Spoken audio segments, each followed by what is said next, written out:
4월 13일 우상이 된 사역. 우리는 하나님의 동역자들이요. 하나님을 위한 사역이 하나님을 향한 당신의 집중을 방해하지 못하도록 주의하십시오. 너무나 많은 그리스도인 사역자들이 자신들의 사역을 예배합니다. 사역자의 유일한 관심은 오직 하나님만을 향하여 집중하는 것이어야 합니다. 이는 예배하는 자녀는 삶의 다른 부분들, 곧 정신적, 도덕적, 영적 활동으로 인하여 하나님께 집중하는 것을 방해받지 않는다는 뜻입니다. 네, 여기까지요. 요즘 시대에 오스왈드 챔버스처럼 어, 말씀하시는 분은 거의 없어요. 저도 사역이 뭐 하나님을 사랑하는 거고 교회에서 하라는 걸 하는 게 주님을 섬기는 거다. 이제 그렇게 배우기도 했고 그런 식으로 살았는데 그걸로 이제 채워지지 않는 것들을 저는 빨리 발견을 했죠. 그리고 저는 뭐 사역자는 아니었고 학생이었지만 그때는 굉장히 신앙이 부흥하는 시기였기 때문에 교회 활동이 많았어요. 근데 이제 여기서 왜 오스왈드 챔버스처럼 말하는 사람이 드무냐?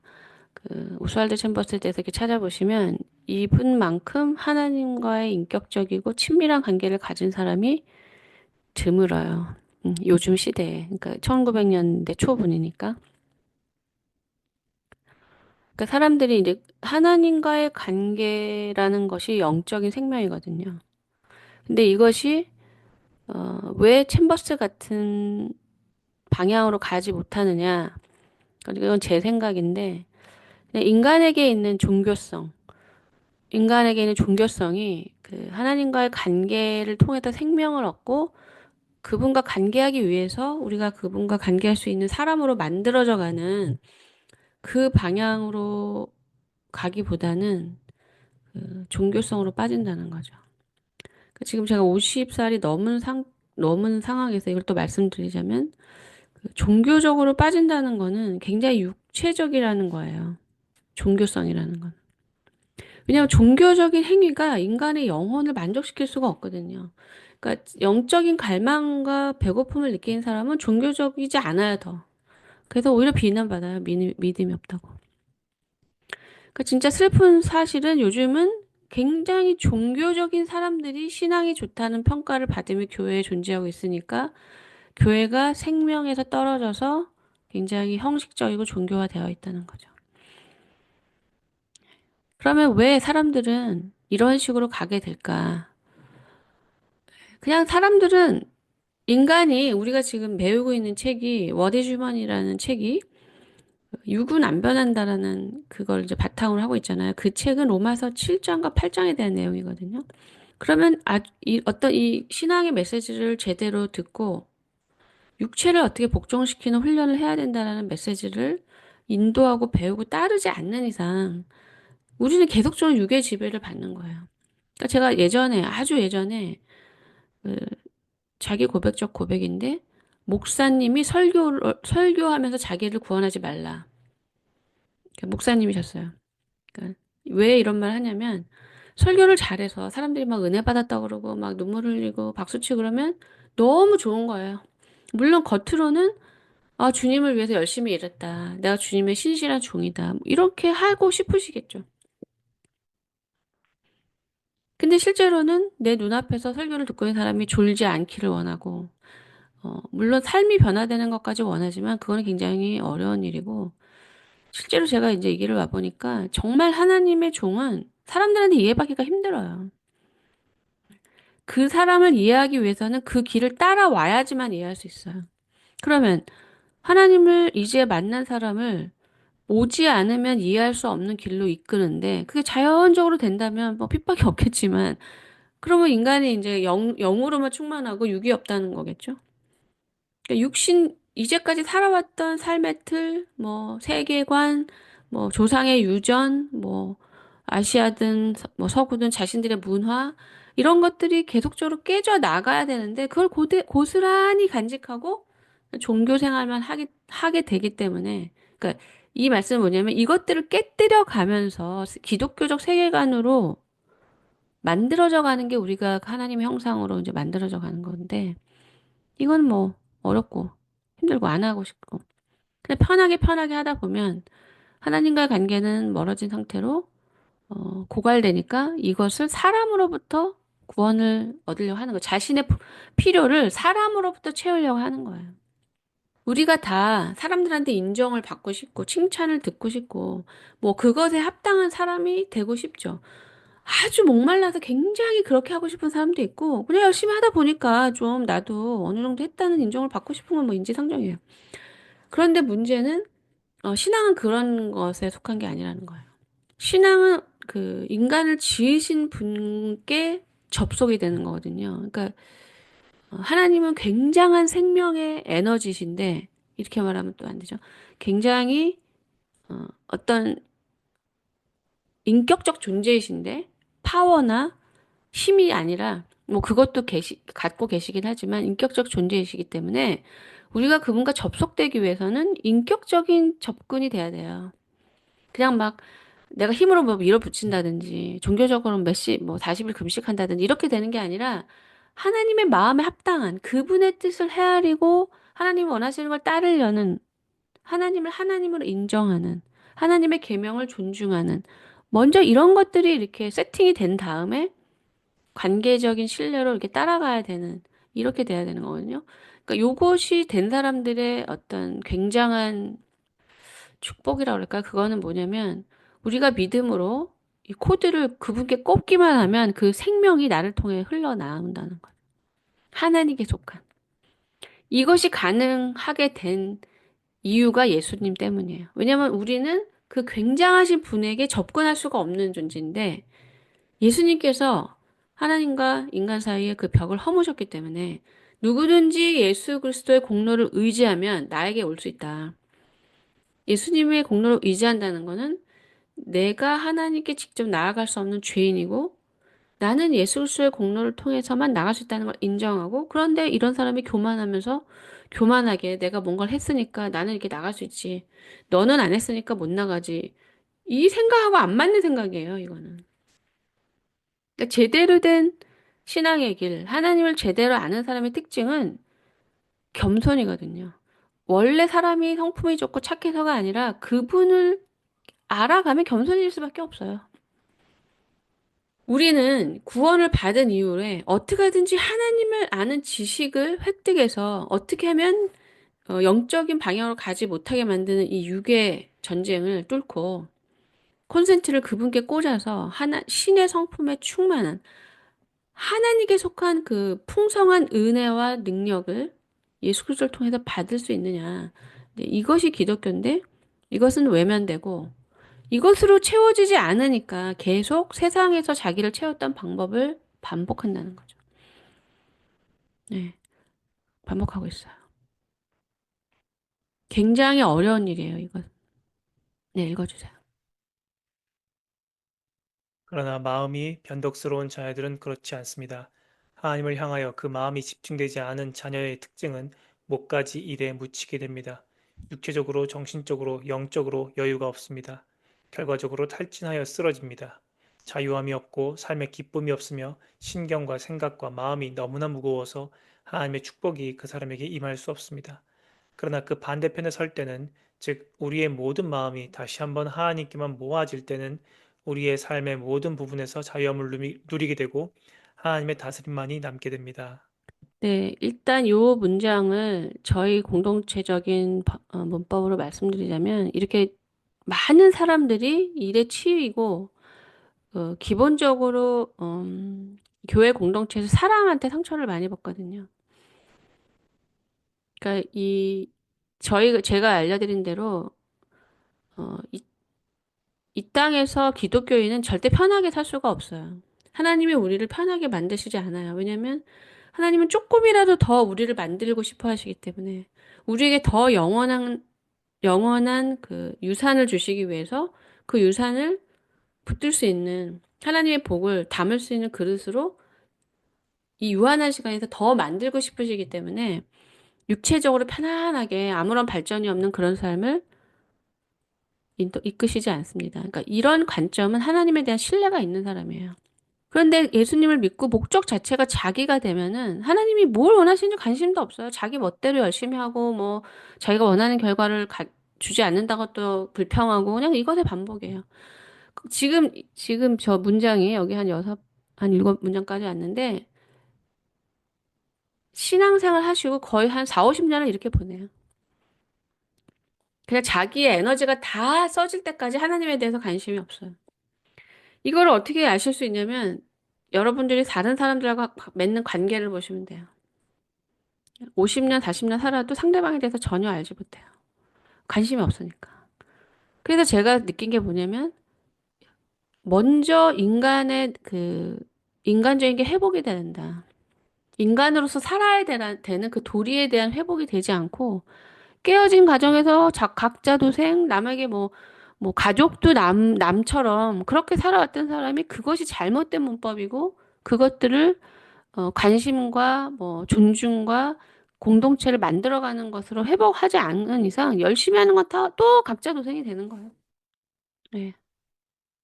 너무 저는 이게 이제 고통스러웠죠. 왜냐면 너무 아까우니까 인생이. 하나님이 복음을 전하기 위해서는 정말 수많은 사람이 죽고 뭐 목 잘려 죽고 성경책 던져서 죽고 자기 인생 다 버려서 그걸 좀 그 은혜를 깨달은 사람이 또 헌신해서 그걸 이어서 왔는데 와가지고는 하나님에 대해서 알지도 못하고 자기 열심을 하다가 인생 거의 이제 뭐 다 이제 빡빡 긁어가지고 더 이상 할 게 없을 때까지 계속 반복해요, 사람들은. 네, 이 자체가 하나님이 어떤 분인지를 모르는 거고, 죄의 힘이 뭔지를 모르는 거고, 죄에서 구원받았다라는 그 엄청난 기적이 얼마나 감사한 건지를 모르는 거예요. 네, 저는 이제 이런 것들을 하나도 몰랐죠. 근데 이제 이상하다고 생각했죠. 뭐 이런 교회 모습에 어떻게 사람들이 세상에서 명예 얻고 성공할 만큼 에너지를 쓰겠는가.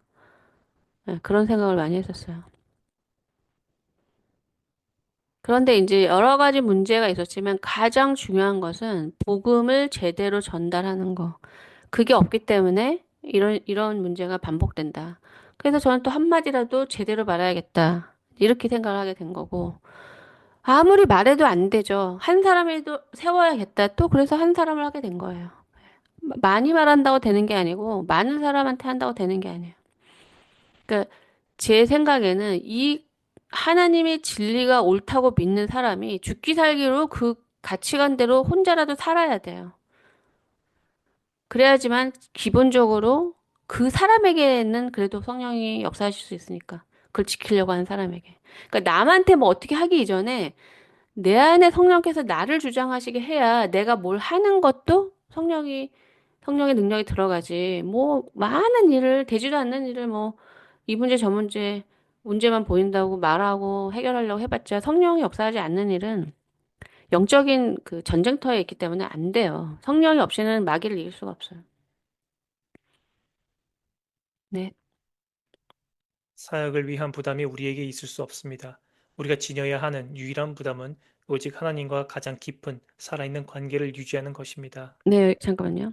우리가 이제 사역이 부담이 되죠. 저희 때는 이제 세상을 따라가는 것보다 뭐 좀 부족해도 하나님의 종과 결혼하고 이런 것들을 받아들였어요. 요즘엔 절대 안 하죠, 그런 거.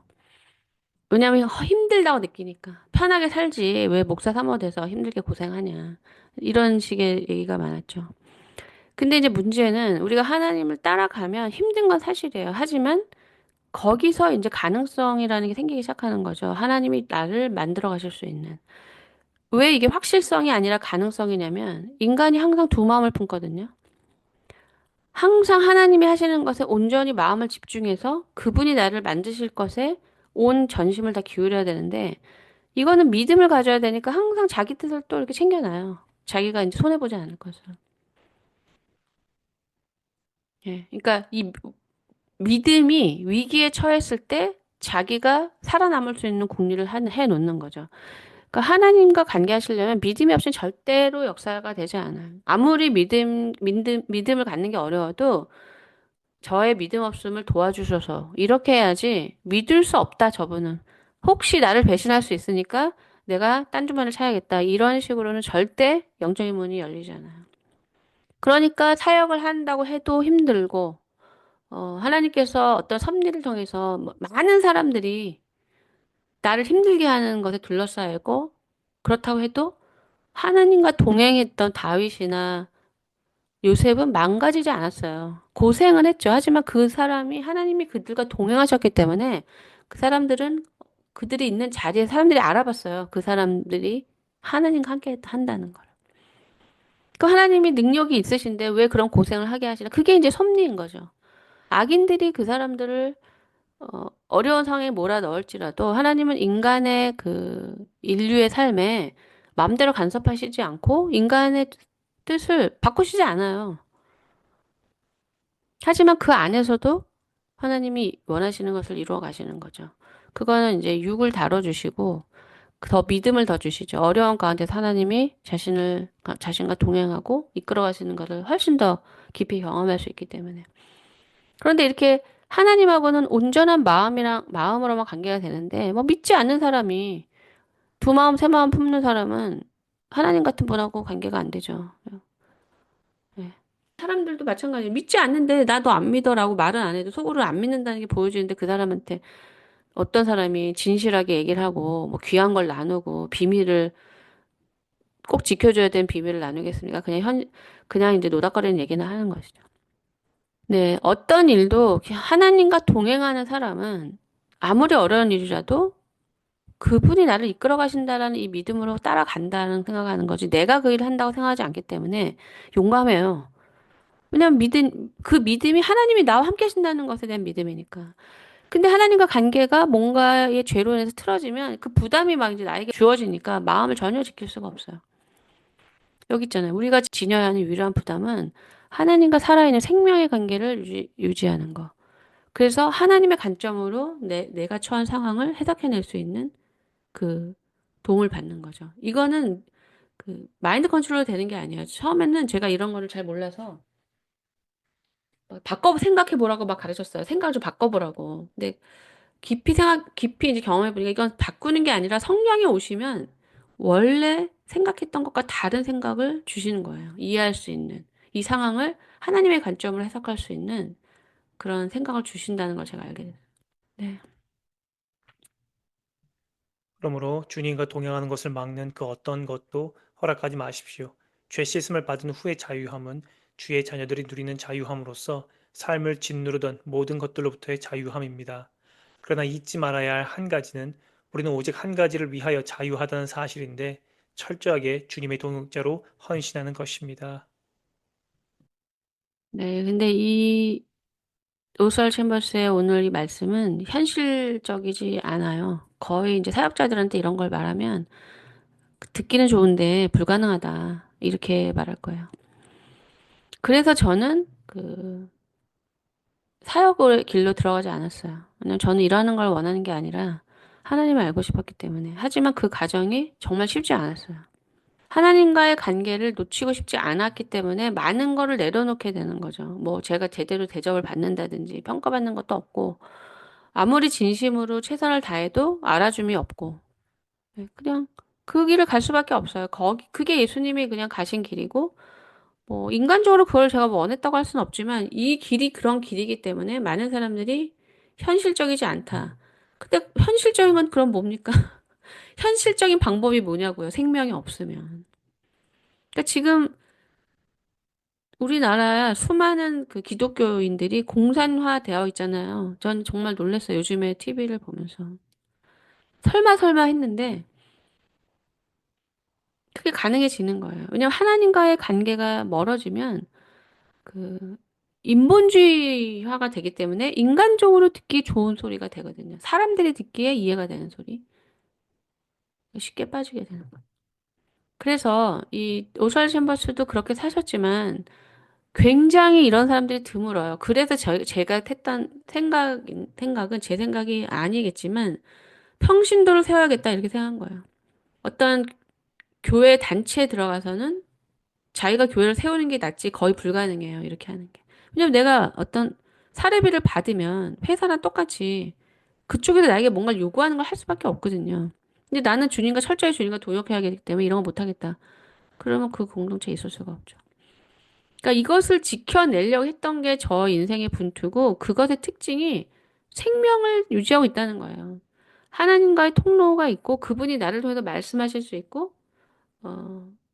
메시지를 내실 수도 있고 하시고자 하는 걸 하실 수 있는 그것을 위해서 저는 많은 것들이 포기되어야 했지만 제 생각에는 생명이 없는 건 아무 소용이 없기 때문에 그냥 나라도 그걸 하자. 별로 뭐 하고 싶은 것도 없고 귀하다는 거는 느껴지니까 한 사람이라도 하나님의 생명을 전할 수 있는 사람이 있는 게 중요하다. 뭐 현실적이건 비현실적이건 떠나서. 그래서 제가 한 사람이라도 이걸 하려고 한 거예요. 왜냐면 이게 어렵기 때문에. 이걸 지켜나가는 게 굉장히 어렵기 때문에. 이 현실을 살면서. 굉장히, 어, 절제되어야 되고, 지혜로워야 되고, 굉장히 이제, 그냥 느슨하게, 세월아 내월에선 절대 되지 못하죠. 그래서 그런 식으로 살아서는 세상에서도 못 살아요. 그렇게 느긋하게는. 그러니까 하나님이 이런 상황에서도 살아낼 수 있는 지혜는 그분에게 있으시기 때문에 어떻게 하든지 그 하나님과의 관계에서 벽이 없고 하나님에 대한 집중을 놓치지 않게 하기 위해서. 그러니까 하나님 이런 저의 생각들이 영적인 생각인데 이제 이런 걸 뭐라고 표현하면 안테나를 맞춘다고 하거든요. 우리가 이렇게 안테나 주파수를 잘 맞춰야지 라디오 방송이 잘 나오는 것처럼 영적인 것도 똑같아요. 하나님과 온전하게 집중이 되지 않으면 어떨 때는 영적인 말을 하는데 어떨 때는 헛소리 하는 거죠. 이 육이 그냥 반응하는 거예요. 하나님과 주파수가 이렇게 잘 맞춰주면 영적인 말을 하다가 똑같은 입인데 이제 세상의 주파수와 이렇게 맞춰주면 세상 말을 하는 거예요. 그러니까 처음에는 이게 왔다 갔다 하다가 시간이 갔는데 이 사람이 계속 왔다 갔다 한다. 그러면 그 사람은 거의 육적인 사람이라고 보시면 돼요. 영적인 사람은 점점 영적으로 성장하기 때문에 세상적인 주파수를 맞추지 않게 되거든요. 네, 저희가 책을 만들 때도 이제는 이제 저희 팀이 이해를 하죠. 무슨 글자를 쓰느냐, 어떤 모양을 하느냐, 어떤 디자인을 하느냐, 어떻게 어필을 다 그런 거 필요 없어요. 그런 거 하나도 필요 없어요. 가장 필요한 건 하나님이 하고자 하는 일, 그분이 원하시는 것을 순종해서 해내려고 하는 내 마음의 상태가 있느냐. 그거 없이 다른 거 해봤자 소용없어요. 그렇게 하시려면은 제가 만약에 그렇게 한다면 저보다 잘나고 저보다 똑똑한 사람의 책이 훨씬 많은데 제가 거기다가 책 한 권을 더 넣을 필요는 없고 제가 책을 쓰는 이유는 성령의 메시지, 생명의 메시지라고 생각하니까 쓰는 거예요. 제 메시지가 아니고. 우리는 하나님께서 우리를 어느 곳에 두실지에 대하여 판단할 권리가 없습니다. 또한 하나님께서 내게 잘 맞는 여차여차한 일을 하시겠지라는 생각을 해서도 안 됩니다. 하나님께서 모든 것을 주관하십니다. 그분이 우리를 어디에 두시던 우리의 가장 큰 한 가지 목표는 우리에게 맡기신 그 사역에서 우리의 온 마음과 뜻을 주님께 부어드리는 것입니다. 무릇 내 손이 일을 당하는 대로 힘을 다하여 할지어다. 네. 제가 지금까지 이런 사람을 눈으로 본 적이 없습니다. 이 어떤 사람이냐면 세상 사람 말고 사역자의 길로 간다고 하는 사람도 다 가려요. 나는 미국에 가야 되고 영어 말하는 데 가야 되고 중산층에 가야 되고 본인이 다 선택해요. 그렇게 해도 된다고 생각해요. 이 신앙의 길에서 가장 중요한 거는 그러니까 고민을 하는 거죠. 하나님이 나에게 하라고 하신 대로 나는 이제 나의 주도권 하나도 없고 오직 그 주파수를 맞춰서 그분이 나에게 하라는 것만 한다. 이렇게 시작을 한다면 어떻게 하나님으로부터 멀어지고 어떻게 하나님한테 무관심할 수 있습니까? 하나님한테 하나도 관심이 없어서 자기가 많이 할 수 있어요. 이게 다 유괴일이라는 거예요. 필요 없는 일이. 아무리 사람들이 칭찬하고 솔로몬의 성전을 짓는다고 해도 하나님이 살아 계시는 한 그것을 하나님이 카운트하시지 않아요. 하나님이 나를 통해서 무엇을 할지는 우리 몰라요. 가면서 알게 돼요. 하나님이 나를 무슨 목적으로 지으셨는지. 그러니까 절대로 모르죠. 근데 저는 이제 알게 됐죠. 아, 그때 내가 이 사람을 만난 건 이것 때문이다. 이 사람 만난 건 저것 때문이다. 예. 환경은 뭐 여러 가지로 해석할 수 있지만 하나님이 나를 이끄시기 위해서 가장 적합한 커리큘럼에 맞게 환경을 인도하시고 사람을 만나게 하시고 뭔가를 겪게 하시는 거죠. 그러니까 전적 의탁이 없이 손가락 하나만 이렇게 걸어놓고 종교적으로 뭐 말만 뭐 주님께 영광 돌립니다. 뭐 주님께 감사합니다. 네, 그런 거는 다 안 됩니다. 그러니까 제가 말씀드리는 챔버스가 말하는 이런 관점이 되려면 굉장히 진지하게 이 길에 대한 고민을 해야 돼요. 그러니까 우리는 가장 본질적인 것을 선택하지 않고 그냥 아주 개별적인 거, 나한테 중요하지 않은 거, 먹다 남은 껌, 뭐 먹기 싫은 과자부터 내놓는 거예요. 아, 저 과자는 뭐 없어도 되니까 비싼 과자인데 나는 안 먹어도 돼요. 그러니까 근데 그걸 뭐 헌금하는 것처럼 내놓고 이런 식으로. 그러면서 사람들이 어떻게 그 비싼 과자를 이렇게 나눠주냐고. 하나님은 그게 하나도 나한테 중요하지 않고 귀하지도 않은 걸 아시는데 사람들은 이제 비싸니까 좋은 줄 아는 거예요. 이런 식의 상황이 불가능해요. 그렇게도 모른다면 하나님을 너무 모르는 거죠. 하나님이 우리의 마음과 생각을 감찰하시는 분이라는 것을 모르니까 그렇게 종교 생활을 하는 겁니다.